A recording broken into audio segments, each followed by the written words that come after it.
125 મોક્ષમાળા શિક્ષા પાઠ 94 તત્વાબોધ ભાગ 13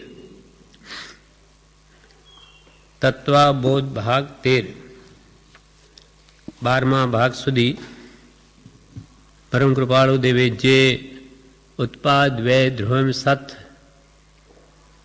દ્રવ્ય જે ઉત્પાદ વ્યયને ધ્રુવ સ્વરૂપ છે એ જે વાત કરી તેમજ નવતત્વ સંબંધી પણ સમજાવ્યું કે જીવ તત્વ અજીવ તત્વ એ બેના મિશ્રણથી ઉત્પન્ન થયેલા આશ્રવ બંધ મોક્ષ નિર્જરા વગેરે અને પાપ પુણ્ય વગેરે બધા નવતત્વો ઉપદેશ્યા.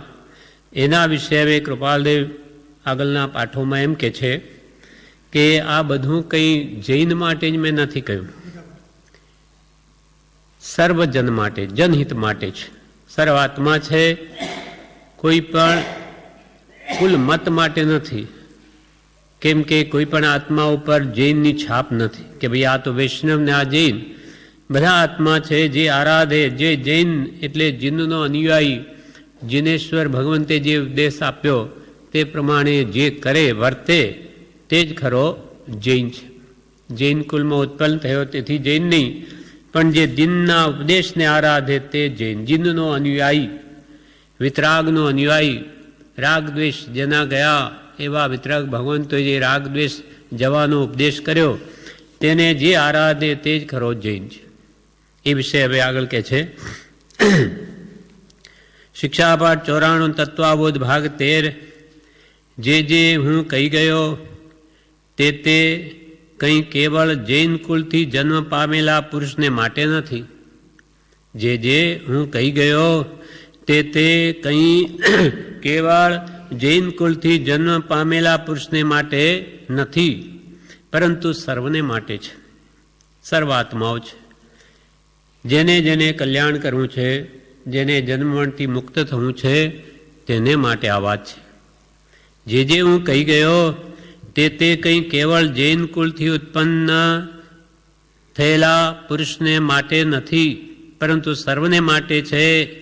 તેમ આ પણ નિશંક માનજો કે હું જે કહું છું તે અપક્ષપાતે અને પરમાર્થ બુદ્ધિથી કહું છું. એક તો કે જે મેં કંઈ કહ્યું છે તે અમુક જૈન કુલથી જન્મ પામેલા માટે નથી. પછી ભલે ને તે કુંભાર હોય, કઠિયારો હોય, ચંડાલ હોય, ભરવાડ હોય, એ બધા પણ મોક્ષ પામ્યા છે. જૈનમાં તો કેવા એવા દ્રષ્ટાંતો છે. કેટલાય ભરવાડો, જેમ કે ધનાભદ્ર શેઠ પૂર્વમાં ભરવાડ હતા, કુંદકુંદાચાર્ય પર્વમાં ભરવાડ હતા, તો તેમાં મુનિનો ઉપદેશ કે શાસ્ત્રો પ્રતિ ઉપજવાથી તે કલ્યાણ પામ્યા છે. કઠિયારો એ પણ ભાવથી કલ્યાણ કરી ગયો, કુંભાર પણ કરી ગયા, ચંડાલ પણ કરી ગયા. હરિકેશી મુનિ ચંડાલ હતા.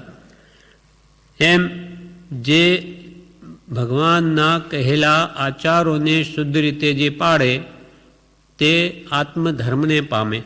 ધર્મને જે આરાધે, વસ્તુ સ્વભાવો ધમ્મો, બધું કરીને પોતાના આત્મ સ્વભાવને જાણવો છે, ઓળખવો છે, તેમાં સ્થિર થવું છે.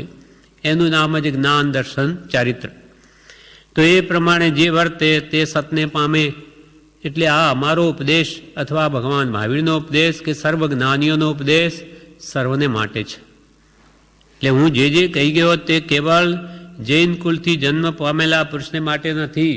કૃપાલદેવે કહ્યું છે કે તું ગમે તે ધર્મ માનતો હોય તેનો મને પક્ષપાત નથી, પણ જે ધર્મથી રાગ દ્વેષ અજ્ઞાન રૂપ મળ નાશ થાય તે ધર્મ અને તે સદાચારને તું સેવજે. એવો સદાચાર સેવજે કે જેથી તને આત્મધર્મ, આત્મ સ્વભાવની પ્રાપ્તિ થાય. અર્થાત સંપૂર્ણ પ્રાપ્તિને અર્થે રાગ દ્વેષ અજ્ઞાનનો જ નાશ કરવો પડશે.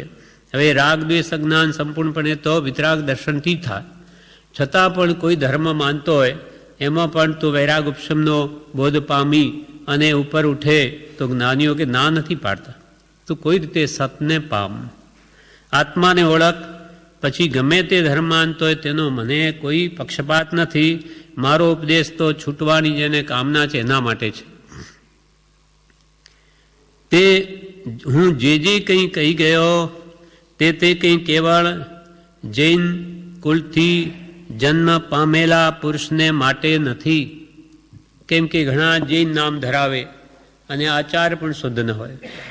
જૈન નામ ધરાવવાથી શું થઈ ગયું? પણ ખરેખર એના અંદર જૈન ધર્મ માટે ભગવાને જે સદાચાર કે શ્રાવકના ધર્મ, મુનિના ધર્મ કે બ્રહ્મચારીના ધર્મ વગેરે કયા, એ જે સહી રીતે આરાધતો હોય તે જ ખરો જૈન છે. એટલે જૈન કુલથી જન્મ પામેલા પુરુષ માટે તે નથી, પરંતુ સર્વને માટે છે. સર્વને માટે એટલે કે જે છૂટવાનું ઈચ્છુક છે તેના માટે. જેને છૂટવું જ નથી એને તો કોઈની એને તારી શકે. કૃપાલ કે બંધાવાના કામીને પરમાત્મા પણ છોડી શકે નહીં, અને છૂટવાના કામીને પરમાત્મા પણ બાંધી શકે નહીં. એટલે જેને છૂટવું છે જન્મ મરણથી, સર્વ દુઃખોથી, એને માટે ઉપદેશ છે, મોક્ષને માટે. પરંતુ સર્વને માટે છે. તેમ આપ પણ નિશંક માનજો કે હું જે કહું છું તે અપક્ષપાતે અને પરમાર્થ બુદ્ધિથી કહું છું. હું જે પણ નિશંક વાંચો, કોઈ શંકા રાખશો નહીં. હું જે કંઈ પણ કહું છું તે અપક્ષપાતે કહું છું. અમારે કહેવામાં કોઈ પક્ષપાત નથી કે ભાઈ આ મત અમારો એટલે કોઈ પણ હિસાબે અમે એ વાતને દ્રઢ કરીએ, અમારું તે સાચું, એવું નથી. અપક્ષપાતથી, માત્ર મધ્યસ્થતાથી સત કહું છું. જે સત ભગવાન તે કહ્યું છે તે તમને ઉપદેશું છું, કહું છું. હું જે કહું છું તે અપક્ષપાતે અને પરમાર્થ બુદ્ધિથી કહું છું. કહેવા પાછળ આશય શું છે? પરમાર્થ, પરમ અર્થ. પરમ એટલે ઉત્કૃષ્ટ, અર્થ એટલે પ્રયોજન. ઉત્કૃષ્ટ પ્રયોજન છે કહેવાની પાછળ, તે છે આત્માર્થ.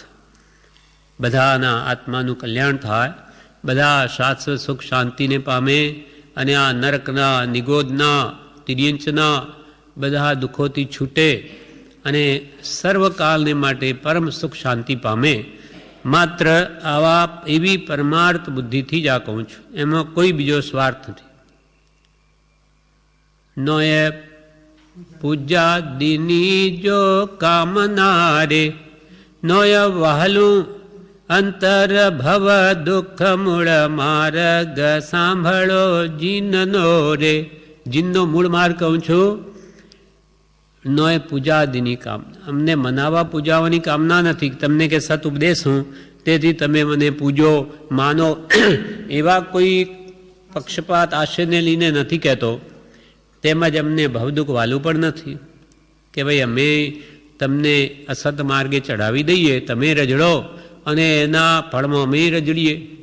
કેમ કે એક માર્ગને આપણે અસત માર્ગે વાળીએ તો એ બિચારો ભટકે, અને આપણે કરાવણને અનુમોદન, આપણે એને ખોટે માર્ગે ચઢાવ્યો એટલે એ પણ એટલું જ પાપ બાંધે. તો એવું અમને ભવદુઃખ વાલું નથી કે ભાઈ તમે ભટકો ને અમે ભટકીએ.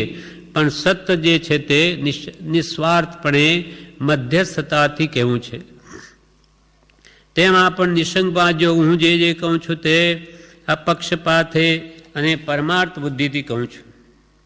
વિવેચનમાં કે છે આ જે તત્વ વિશે કહ્યું છે તે માત્ર જૈન લોકોને લાગુ પડે એમ નથી, પરંતુ સર્વ જીવોને સરખી રીતે લાગુ પડે છે. આત્મધર્મ કોનો છે? આત્માનો.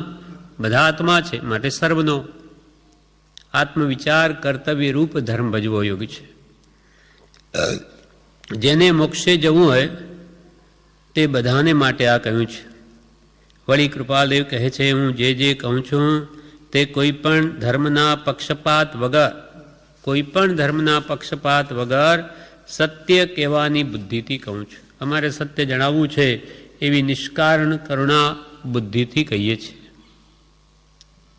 સર્વ મહાત્મા પુરુષોની એવી જ ભાવના રહે કે સર્વ જીવો સર્વકાલને માટે આત્મા અવસ્થા પ્રત્યે હો, એક સમય માત્ર પણ પર વિભાવ પ્રત્યે કોઈની વૃત્તિ ન હો, એવો નિષ્કારણ કરુણાશીલ સ્વભાવ સર્વ તીર્થંકરોનો, સર્વ મહાત્માનો હોય છે. એમને કોઈ સ્વાર્થ નથી હોતો. પણ એવી નિષ્કારણ કરુણા જ આ હૃદય ચિતાર પ્રદર્શિત કરવાની પ્રેરણા કરે છે. અંતરથી જ જાણે એવું ઉપદેશ છે કે બધા જીવોનું કલ્યાણ થાય. કેમ કે આપણને ખબર નથી કે આપણું હિત સામો છે, પણ એમનો આત્મા નિર્મળ હોવાથી એમને ખબર છે કે આ બધા જીવો જો આત્મધર્મને નહીં પામશે, જે સ્વરૂપ સમજ્યા વિના પામ્યો દુઃખ અનંત, નહીં તો હજુ ભટકશે, હજુ રખડશે, હજુ નંદ દુઃખ પામશે. એટલે માત્ર નિષ્કારણ કરુણાશીલતાથી ઉપદેશ આપે છે. તમને જે ધર્મતત્વ કહેવાનું છે તે પક્ષપાત કે સ્વાર્થ બુદ્ધિથી કહેવાનું મને કંઈ પ્રયોજન નથી. તમને જે સાચું ધર્મતત્વ ઉપદેશ કહેવાનું છે તે પક્ષપાત કે સ્વાર્થ બુદ્ધિથી કહેવાનું મને કંઈ પ્રયોજન નથી. ભગવાન મહાવીરની વાણીને એક મહાત્માએ લખ્યું, જે પોતે વેદાંતી હતા, કે પક્ષપાત નમે વીરો, પક્ષપાત નમે વીરે, ન દ્વેષ કપિલાદિષુ, યુક્તિમદ વચનમ યસ્ય તસ્ય કાર્ય પરિગ્રહ. હા, હેમચંદ્રાચાર્ય લખ્યું છે. અચ્છા, હા, એ મને ખબર નહીં. હેમચંદ્ર, અચ્છા, તો એ શું કહે? પણ હેમચંદ્રાચાર્ય તો વેદાંતી નહોતા, અને આ બીજાનું છે, હરિભદ્રાચાર્યનું છે. હા, હરિભદ્રાચાર્ય છે. એટલે મૂળમાં વેદાંતી હતા પહેલાં, પછી જૈન થયા. એટલે કે મને કંઈ ભગવાન મહાવીર પ્રત્યે પક્ષપાત નથી કે ભાઈ આ તો મારા છે, અમારા છે, કે કપિલાદિ જે વૈષ્ણવ વેદાંત ધર્મના એ ત્યાં મહાત્મા છે તેના પ્રત્યે મને કોઈ દ્વેષ બુદ્ધિ નથી. પક્ષપાતો નમે વીરે, વીર ભગવાન પ્રત્યે મને પક્ષપાત નથી કે ન દ્વેષ કપિલાદિષુ, કપિલાદિ ઋષિઓ પ્રત્યે મને કોઈ દ્વેષભાવ નથી. પણ યુક્તિમદ વચનમ યસ્ય, જેનું વચન યુક્તિયુક્ત છે, પ્રોપર છે, એકદમ સહી છે, યુક્તિમદ વચનમ યસ્ય તસ્ય કાર્ય પરિગ્રહ, તેનું વચન પરિગ્રહ એટલે ગ્રહણ કરવું, એટલે સત જણાયું માટે સત ઉપદેશ્યું છે. તેમ કૃપાલે કે અમારે જે ધર્મતત્વ કહેવાનું છે તે પક્ષપાત કે સ્વાર્થ બુદ્ધિથી કહેવાનો મને કંઈ પ્રયોજન નથી. એથી મને કંઈ લાભ નથી કે ભાઈ તમને આ ઉપદેશ શું એટલે મારી આજીવિકા ચાલે કે આટલા પૈસા મળી જાય, એમાં કોઈ લાભ નથી અને એવી કોઈ ઈચ્છા પણ નથી. તમને જે પક્ષપાત કે સ્વાર્થથી અધર્મ બોધું તો અધોગતિ થાય એવું મારે કરવું નથી, પણ જે સત્ય છે તે જ કહેવું છે. પક્ષપાત કે સ્વાર્થથી હું તમને અધર્મ તત્વ બોધી અધોગતિને શા માટે સાધું? વારંવાર હું તમને નિર્ગ્રંથના વચનામૃતો માટે કહું છું. તેનું કારણ તે વચનામૃતો તત્વમાં પરિપૂર્ણ છે, તે છે. કૃપાલ કે વારંવાર હું તમને નિર્ગ્રંથ વચનામૃતો માટે ભલામણ કરું છું. નિર્ગ્રંથ વિતરાગ, જેની મોહનની ગ્રંથિ છેદાઈ ગઈ, એવા વિતરાગ પરમ પુરુષોના વચનામૃતો વાંચવા માટે કે વિચારવા માટે હું વારંવાર ભલામણ કરું છું. એનું કારણ આ છે કે તે પરિપૂર્ણ છે. એનું તત્વ જે નવપદમાં, આ નવ તત્વમાં કે સાત તત્વમાં કે 6 પદમાં કે 6 દ્રવ્યમાં વગેરે જે ભગવંતે કહ્યું તે બધું પરિપૂર્ણ છે.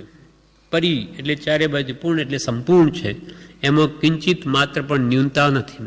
ભગવાને જે ઉપદેશ આપ્યો છે તે બધો જ પરિપૂર્ણ છે. વારંવાર હું તમને નિર્ગ્રંથ વચનામૃતો માટે કહું છું. કૃપાલ કે વારંવાર તમને હું ભગવાન મહાવીરના વિતરાગ પુરુષોના, કેવડીઓના, આ સાચા મહાત્માઓના વચનો વાંચવા વિચારવા માટે કહું છું. તેનું કારણ તે વચનામૃતો તત્વમાં પરિપૂર્ણ છે. તત્વ, નવ તત્વ કે 7 તત્વ કહો, પુણ્ય પાપ લઈએ તો 9 થાય, કે જીવ તત્વ, અજીવ તત્વ, ધર્માસ્તિકા, ધર્માસ્તિકા, આકાશકાળ, આમ લઈએ તો 6 દ્રવ્ય કહેવાય, અથવા 6 પદ, આત્મા છે, નિત્ય છે, કરતા, ભોગતા, મોક્ષ, મોક્ષનો ઉપાય વગેરે જે કંઈ પણ ભગવાને કહ્યું છે તે તત્વમાં પરિપૂર્ણ છે. તે કારણ છે, એના માટે કહું છું. જિનેશ્વરોને એવું કોઈ પણ કારણ નહોતું કે જે નિમિત્તે તેઓ મૃષા કે પક્ષપાતી બોધે. ભગવાન તીર્થંકરોને, જિનેશ્વરોને એવું કોઈ પણ કારણ નહોતું કે જે નિમિત્તે તેઓ મૃષા બોલે કે પક્ષપાતી કથન કહે. તેમ એઓ અજ્ઞાની નહોતા કે એથી મૃષા બોધાઈ જવાય. એ તીર્થંકરો કેવળ જ્ઞાનીઓ, કેવળ જ્ઞાન, માત્ર જ્ઞાન જ, જ્યાં અજ્ઞાનનો અનંતાંશ પણ નથી.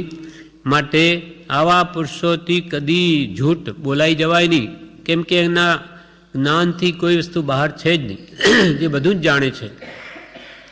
માટે જિનેશ્વરોને એવું કોઈ પણ કારણ નહોતું કે જે નિમિત્તે તેઓ મૃષા એટલે અસત્ય, જૂઠ કે પક્ષપાતી બોધે.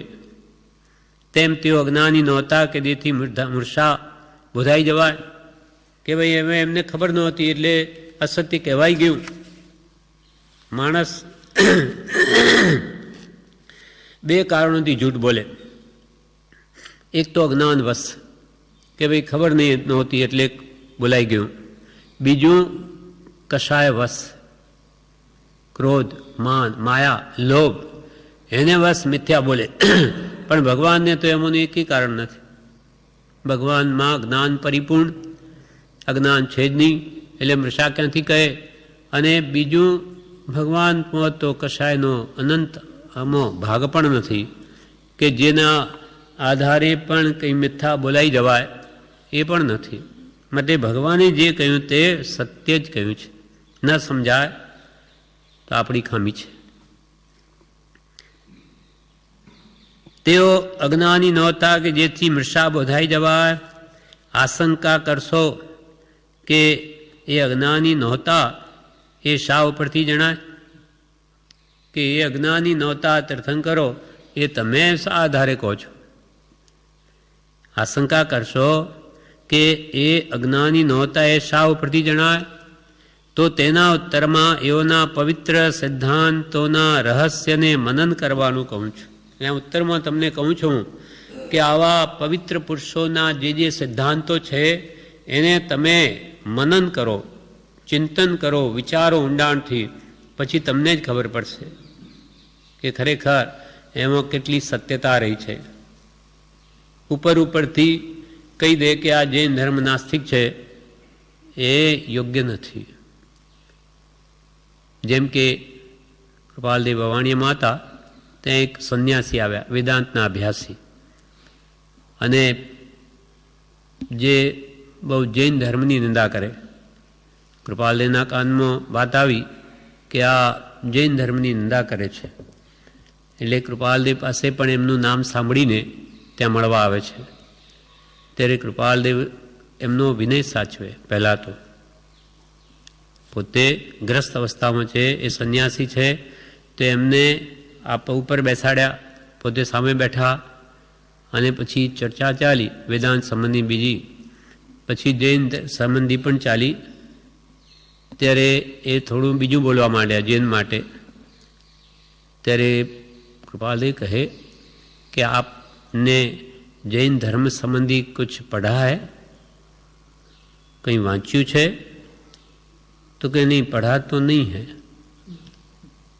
पढ़ाई नहीं है तो फिर आप जैसे महात्माओं को जैन धर्म की निंदा करना ये योग्य है? उचित नहीं है.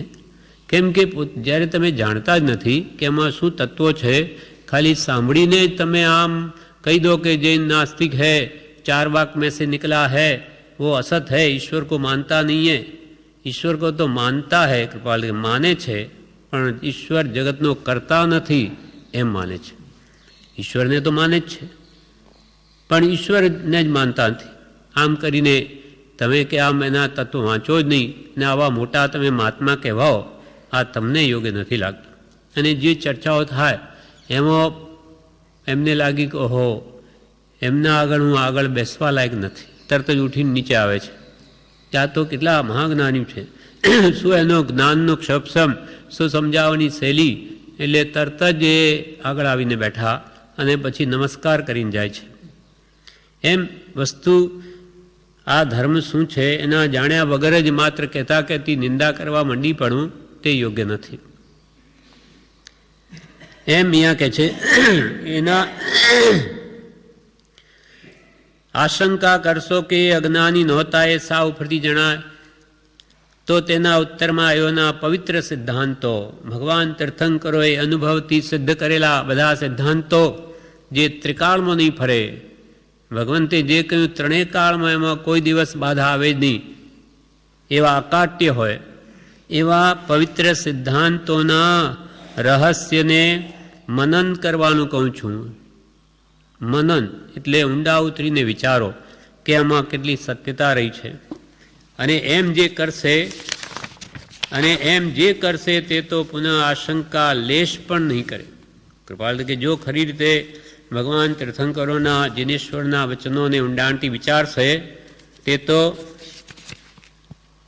એમ જે કરશે તે તો પુનઃ ફરીથી આશંકા લેશ પણ નહીં કરે. ભગવાનના વચનોમાં પછી લેશ માત્ર શંકા નહીં કરે.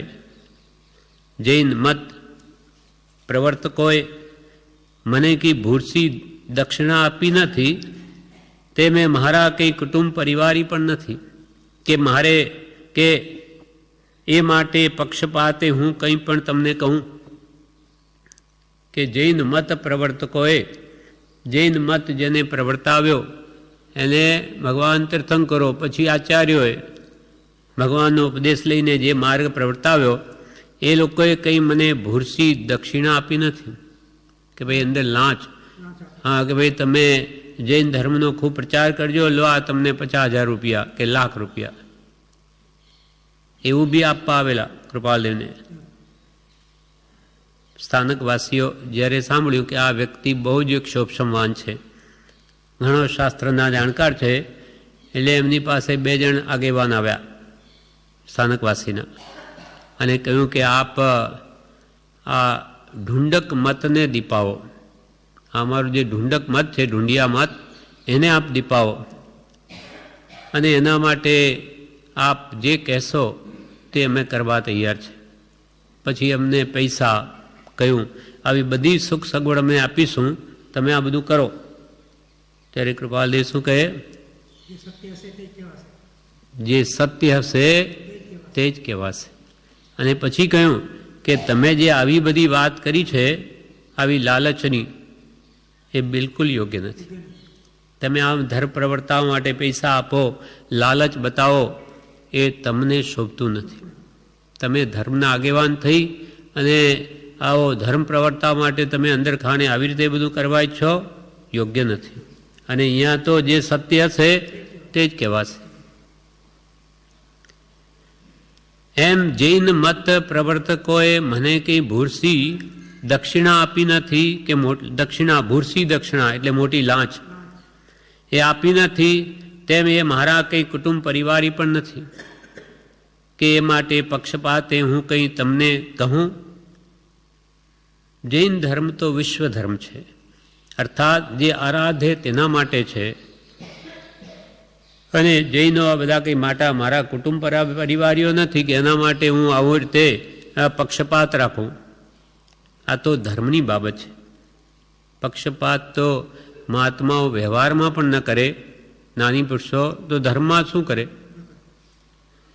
જૈન મત પ્રવર્તકોએ મને કંઈ ભૂરસી દક્ષિણા આપી નથી, તેમ એ મારા કંઈ કુટુંબ પરિવારી પણ નથી કે એ માટે પક્ષપાતે હું કંઈ પણ તમને કહું. તેમજ અન્ય મત પ્રવર્તકો પ્રતિ મારે કંઈ વેરબુદ્ધિ નથી કે મિથ્યાનું ખંડન કરું કે જૈન ધર્મ સિવાય બીજા જે ધર્મ મતો વિશ્વમાં ચાલે, વેદાંત, બૌદ્ધ, સાંખ્ય વગેરે, તો એ લોકો કંઈ મારા વેરી નથી. મહાત્માઓને તો સર્વ પ્રત્યે મૈત્રી ભાવ હોય છે. તેમજ અન્ય મત પ્રવર્તકો, અન્ય મતના પ્રવર્તાવનારાઓ, એમના પ્રત્યે મારે કંઈ વેરબુદ્ધિ નથી. ન દ્વેષ કપિલાદિસુ, એમના પ્રત્યે વેરબુદ્ધિ નથી કે મિથ્યા એનું ખંડન કરું કે બસ કોઈ પણ નિમિત્ત લઈને એનું ખંડન જ કરું, એમ કંઈ જ નથી. મને જૈન મત પ્રત્યે પક્ષપાત કે નથી અન્ય મત પ્રત્યે વેર બુદ્ધિ, ન રાગ ન દ્વેષ. મધ્યસ્થતાથી સત્ય છે તે જણાવું છું. બંનેમાં હું તો મંદમતી મધ્યસ્થ રૂપ છું. બંનેમાં વિતરાગ ધર્મ કે તે અન્ય ધર્મો, એ બંને ધર્મોમાં હું તો મંદમતી અને મધ્યસ્થ રૂપ છું. મધ્યસ્થતાથી વાત કરું અને મંદમતી એટલે હા ના મતી જો આ જ્ઞાની પુરુષો ક્યાં દ્રષ્ટિ રાખે? ઉપર કેવળ જ્ઞાનીઓ તરફ. એટલે કેવળ જ્ઞાન આગળ પોતાની મંદમતી માને, લઘુતા બતાવી છે. કેમ કે મહાપુરુષો હંમેશા પોતાનું તો ન્યૂનપણું જુએ અને બીજાની વિશેષતા જુએ. એટલે પોતાનો અલ્પદોષ હોય તેને પહાડ જેવો કરે, અલ્પદોષને, અને બીજાના ગુણને પહાડ જેવો કરે. એવો એમની સહજ એવી સ્થિતિ હોય. એટલે બંનેમાં હું તો મંદમતી મધ્યસ્થ રૂપ છું. બહુ મનનથી અને મારી મતિ જ્યાં સુધી પહોંચી ત્યાં સુધીના વિચારથી હું વિનયથી એમ કહું છું કે પ્રિય ભવ્યો, જૈન જેવું એક કે પૂર્ણ ને પવિત્ર દર્શન નથી, વીતરાગ જેવો એક કે દેવ નથી. તરીને અનંત દુઃખથી પાર પામવું હોય તો એ સર્વજ્ઞ દર્શનરૂપ કલ્પવૃક્ષને સેવો. શું કહે કૃપાલદેવ? કે હું બહુ મનનથી, ખાલી આમ જ નથી કહેતો, ખૂબ ઊંડાણથી વિચાર કર્યા છે. એ સંબંધી ખૂબ મનન કર્યું છે કે સત શું છે. બહુ મનનથી ખૂબ ઊંડા વિચારથી મારી મતિ જ્યાં સુધી પહોંચી ત્યાં સુધીના વિચારથી હું વિનયથી એમ કહું છું, વિનય ભાવે, નમ્ર ભાવે એમ કહું છું કે હે પ્રિય ભવ્યો, ભવ્ય જીવો પ્રત્યે પ્રીતિ બતાવી. હે પ્રિય ભવ્યો, હે છૂટવાના કામીઓ, હે પ્રિય ભવ્યો, જૈન જેવું એક કે પૂર્ણ ને પવિત્ર દર્શન નથી. ભગવંતે જે વિતરાગ ધર્મ બોધ્યો છે એના જેવું આ જગતમાં બીજું કોઈ દર્શન એટલે ધર્મ, આત્મ તત્વને પામવા માટે બીજો કોઈ ધર્મ એવો નથી કે જે જૈનની તુલ્ય આવી શકે, એની તુલના કરી શકે. આ પરિપૂર્ણ દર્શન છે. બીજા બધા અપૂર્ણ છે. અને બીજા બધા ધર્મોના જેટલા સિદ્ધાંતો એ તો ભગવાન વિતરાગના સિદ્ધાંતના એક અંશમાં સમાઈ જાય.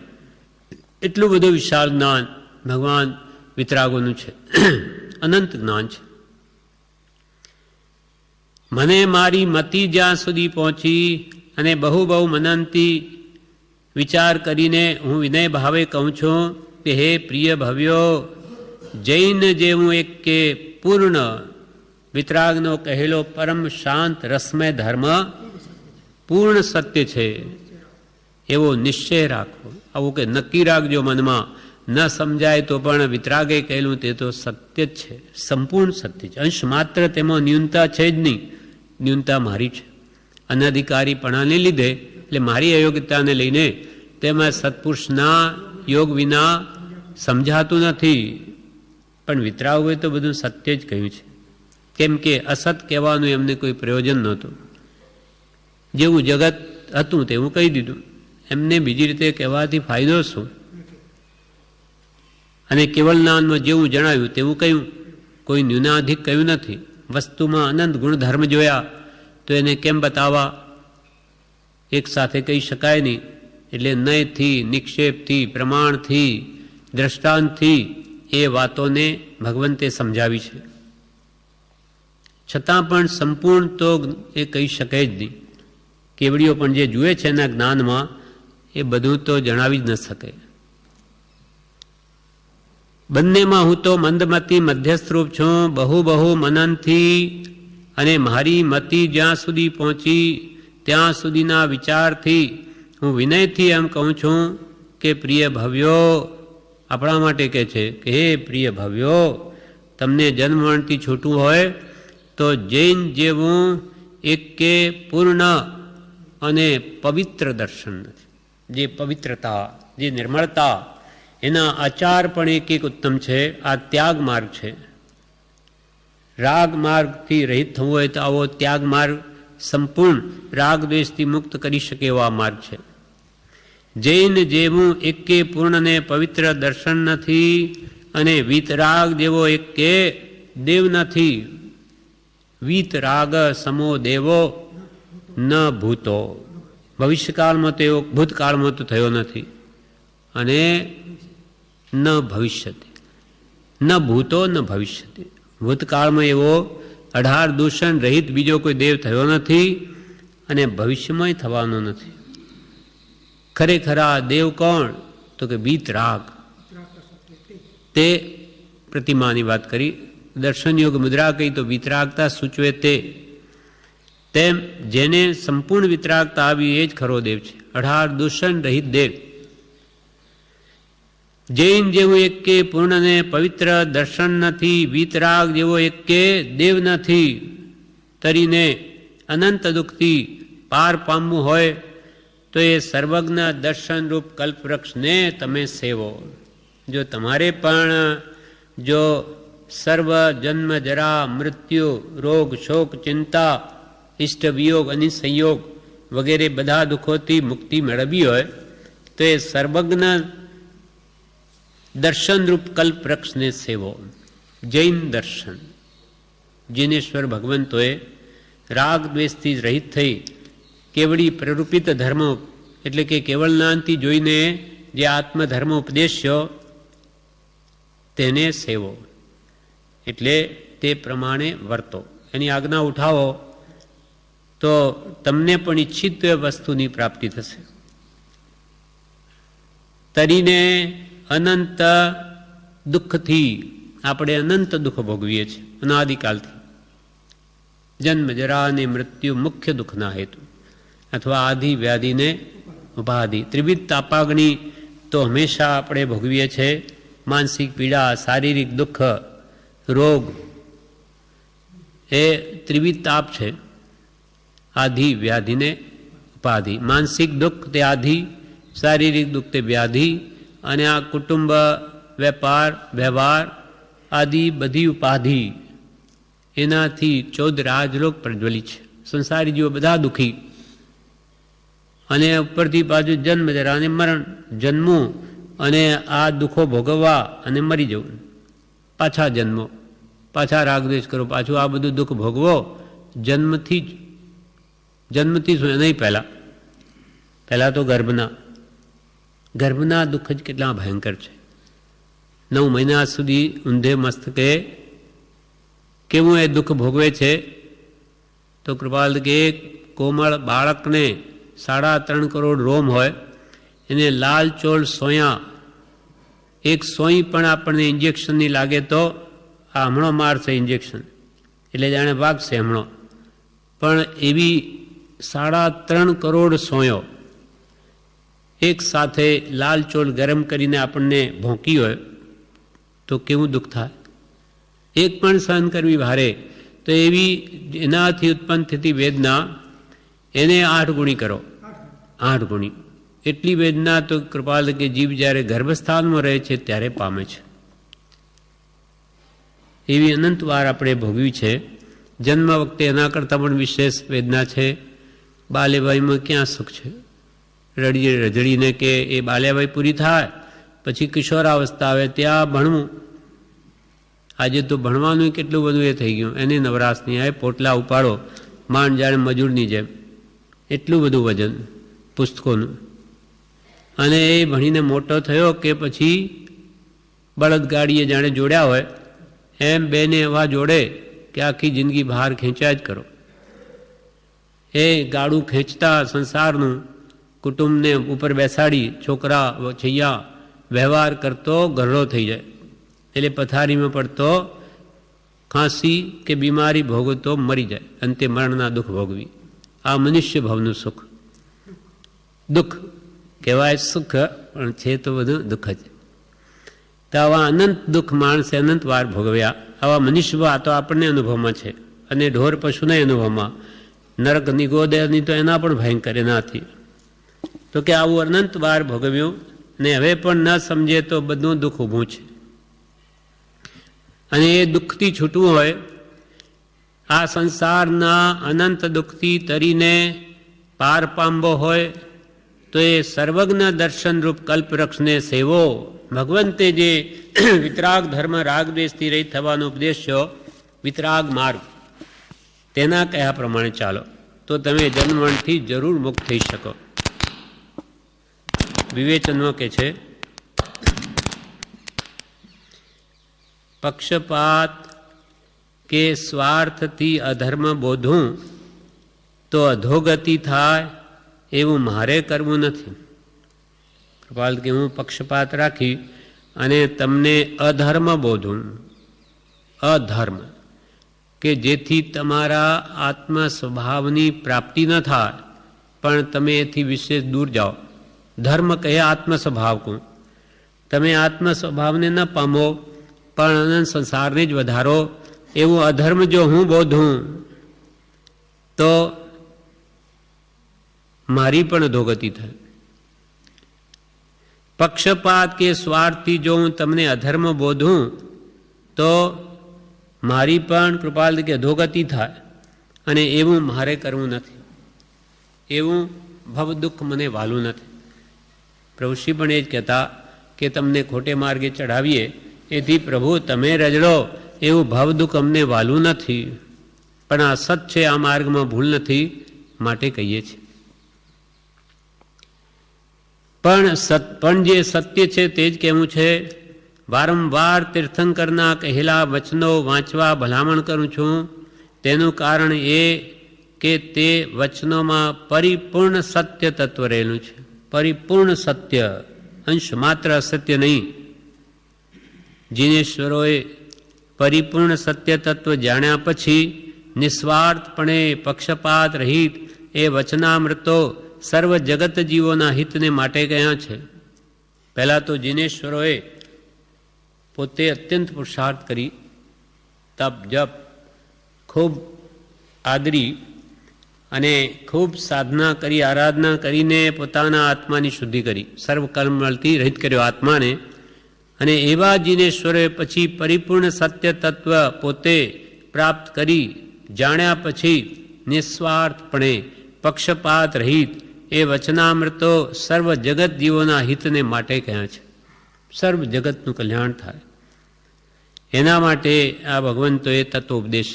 સકળ જગત હિત કારિણી અહો સત્પુરુષના વચનામૃત મુદ્રા અને સત્સમાગમ. એમ નિસ્વાર્થપણે જગત જીવોના હિત માટે કહ્યા છે. એ પવિત્ર વચનોના રહસ્યને જે મનન કરશે તે તો પછી મારી આ વાત પણ માન્ય રાખશે કે કૃપાલદે કે આ સત્ય છે, પણ જે કોઈ પણ વ્યક્તિ એ ભગવાનના વચનામૃતોને વિચારશે તો એને પણ લાગશે કે આ પરિપૂર્ણ સત્ય છે. કેમ કે એમાં બધી વાત પ્રમાણ સહિત ક્રમબદ્ધ સમજાવેલી છે. એ પવિત્ર વચનોના રહસ્યને જે મનન કરશે તે તો પછી આ મારી વાત માન્ય રાખશે. જેનોએ મને ભૂરસી દક્ષિણા એટલે કે મોટી લાંચ આપી નથી, કે મારા કોઈ સંબંધી પણ નથી, તેમ અન્ય ધર્મવાદી કોઈ મારા વિરોધી પણ નથી. હું તો માત્ર મધ્યસ્થતાથી બધા ધર્મ વિશે મનન કરીને વિનયથી સર્વ જીવોના હિતને માટે કહું છું. કૃપાલ કે અમે બધા ધર્મ જોઈ લીધા. કૃપાલ દવે વેદાંતને પણ શુદ્ધ જોવા માટે બહુ પ્રયત્ન કર્યા છે. એક પત્ર આખો લખ્યો છે વચનામૃતમાં કે વેદાંત પણ સંપૂર્ણ દર્શન છે એમ જોવા કે મેં અનેક વાર પ્રયત્ન કર્યો. હા, મનસુખ રામ શ્રીરામમાં, કેમ કે એ પોતે વેદાંતી હતા. હા, વેદાંતના પારગામી, છતાં કે એમાં મને બહુ દોષ જણાયા. એ પૂર્વાપર અવિરોધ દર્શન નથી. એના પરથી એટલે કે છે હું તો મધ્યસ્થતાથી બધા ધર્મ વિશે બધા ધર્મો જોઈ ગયા છે કૃપાલે. પછી મનન કરીને વિનયથી સર્વ જીવોના હિતને માટે આ સત્ય કહું છું, સત્ય વાત કહું છું. આપણે તો બધા ધર્મોનો અભ્યાસ કરીને સતને એમાંથી શોધી કાઢવાની શક્તિ જ નથી. જ્યારે કૃપાલદેવનો તો એટલો ક્ષોભસમ હતો, અને એ પણ 13 વર્ષની ઉંમરે, 13 થી 16 વર્ષમાં, 3 વર્ષમાં તો બધા ધર્મોના ગ્રંથોનો અભ્યાસ કરી લીધો છે. પછી મોક્ષમાળા લખી છે. આ બધા ધર્મના નિચોડ રૂપ છે. બ્રહ્મચારીજીએ તો મોક્ષમાળા માટે એમ કહ્યું કે આ મોક્ષમાળા કૃપાલદેવે આખો માર્ગ બતાવી દીધો છે મોક્ષનો. એને એક વાર નહીં 100 વાર વાંચીને પણ એનો મર્મ સમજી લેવો. કે કૃપાલદેવે ઘણા શાસ્ત્રોનો સાર એમાં આપ્યો છે. એટલે કે એક વાર નહીં 100 વાર વાંચવી. અને જેમ જેમ એકની એક વસ્તુ વારંવાર એને ફેરવવામાં આવે છે, તેમ તેમ એ વધારે ઊંડાણથી સમજાય છે અને એ ભાવ દ્રઢ થાય છે. વારંવાર રોજ આપણે ભક્તિ એકની એક શા માટે કે ભાવો દ્રઢ કરવા છે, 1-2 વારથી નથી થતા. એ રોજે એનું એ કર કરે ત્યારે આપણામાં અંદર ઉતરે છે. કૃપાલદેવ પણ એક ગાથા ઉત્તરસંડામાં આખી રાત એની ગાથા ચાલે, એક ગાથા જ. કોઈ પણ એક ગાથા હાલતા ફરતા બોલતા એ બોલ્યા કરે કે જેમ જેમ એ વિચારવામાં આવે છે તેમ તેમ એનો ઊંડો ભાવાર્થ મર્મ સમજાય છે. એટલે કે વિતરાગના વચનો કેવા છે? શેરડીના સાંઠા જેવા. શેરડી અને જેમ જેમ ચાવીએ તેમ તેમ એમાંથી રસ આવે, મીઠાશ આવે. તેમ જેમ જેમ ઊંડાણમાં એને જઈએ, જ્યાં કૃપાલદેવે કહ્યું, હે ભગવાનમાં, જેમ જેમ હું સૂક્ષ્મ વિચારથી ઊંડો ઉતરું છું, તેમ તેમ તમારા તત્વના ચમત્કારો મારા સ્વરૂપનો પ્રકાશ કરે છે. જેમ જેમ ઊંડો જાઉં તેમ તેમ મારા સ્વસ્વરૂપનો મને બોધ થાય છે અને વાત ખૂબ ઊંડાણથી સમજાય છે કે ઓહો, આવું રહસ્ય ભર્યું છે. એમ હું તો મધ્યસ્થતાથી બધા ધર્મ વિશે મનન કરીને કૃપાલદેવ બધા ધર્મોનું રહસ્ય જાણી અને પછી વિનયથી આ સર્વજીવોના કલ્યાણને માટે કહું છું. આ મોક્ષમાળામાં એમને આ તત્વાબોધના 17 પાઠ લખ્યા, એ બધા ધર્મોના સાર રૂપે છે કે ભાઈ આપણે હવે આ કરવું છે. બધા ધર્મ અપૂર્ણ છે, જ્યારે વિતરાગ દર્શન સંપૂર્ણ છે, પૂર્ણ સત્ય છે, એવો નિશ્ચય રાખો. હે માટે હે મોક્ષગામી ભવે જીવો, જૈન જેવું પૂર્ણ અને પવિત્ર દર્શન બીજું એકે નથી. બધા દર્શનો એમાં સમાય છે, બધા દર્શનો જૈનમાં સમાય. આનંદગંજીએ પણ એ જ કહ્યું 21મા સ્તવનમાં નમીનાથ. હા, ષટ દર્શન, ષટ દર્શન જીન અંગ ભણી જે, ન્યાસ સડંગ જો સાધે રે, નમી જીન વરના ચરણ ઉપાસક, ષટ દર્શન આરાધે રે, નમી જીન વરના ચરણ ઉપાસક, ષટ દર્શન આરાધે રે. નમી જીનેશ્વર ભગવાનના જે ચરણને ઉપાસે તે બધા ધર્મની ઉપાસના કરે. કેમ કે 6 દર્શન જૈન ધર્મો સમાય છે. એ તો ષટ દર્શન તો જીન અંગ ભણી જાય. આપણું આ અંગ શરીર, એના હાથ પગ મોઢું બધું ભેગું કરીએ ત્યારે અંગ કહેવાય. હાથ પગ ન હોય, મોઢું ન હોય તો એ આખું શરીર ન કહેવાય. તેમ આ બધા ધર્મો તો જૈન ધર્મના એક અંગ છે. એટલે બધા ધર્મોને ભેગા કરીએ ત્યારે જૈન ધર્મ થાય, અને જૈન ધર્મને વિસ્તારીએ ત્યારે બધા ધર્મો કહેવાય. એટલે કે બધા એક અન્ય દર્શનો પણ જીન દર્શનના જ એક અંગ છે, એકાંતે લઈ લીધું છે. જેમ કે એક હાથ જ શરીર એમ કરીને પકડી બેઠા છે. પણ બધાની જે વાતો છે એ સ્યાદવાદથી જોઈએ તો બધી જ જો ભેગી કરો ત્યારે જૈન દર્શન થાય. એટલે જૈન મત કોઈ ધર્મને મિથ્યા નથી કહેતું, સ્યાદવાદથી અપૂર્ણ કહે છે કે ભાઈ અપેક્ષા એ બધાની વાત સાચી, પણ એકાંતે પકડે છે માટે મિથ્યા છે. જેમ કે બૌદ્ધ કહે કે આત્મા અનિત્ય ક્ષણિક, તો કે ભાઈ તમારી વાત સાચી, પણ એ પર્યાય નયની અપેક્ષા. પર્યાયથી તો આત્મા એક સમય માત્ર છે, માટે બોધની વાત પણ સાચી. પણ બૌદ્ધ મત શું માને કે બસ એકાંતે અનિત્ય છે, એ નિત્ય કોઈ રીતે હોઈ નથી શકતું, માટે મિથ્યા થઈ ગયું. એવી રીતે સાંખ્યમાં તેથી વિપરીત છે, એ કે આત્મા ક્ષણિક નહીં, કુટસ્થ નિત્ય છે, એ કાયમ નિત્ય જ રહે, એ કોઈ કાળે કોઈ નિમિત્ત પ્રકારે નિત્ય નહીં, એટલે એ પણ મિથ્યા થઈ ગયું. પણ જે દર્શન કહે કે નિશ્ચયની અપેક્ષા એ સાંખ્યની વાત સાચી. વેદાંત કે આત્મા સત જગત મિથ્યા, તો કે એની વાત એ સાચી. આત્મા જ સતરૂપ છે, આ બીજી બધી પર્યાય તો મિથ્યા છે. આજે છે ને એક સમય પછી નથી, બીજા સમયમાં. એટલે અપેક્ષાવાદથી બધા ધર્મોની વાત સાચી, પણ એકાંતે લો તો બધું ખોટું.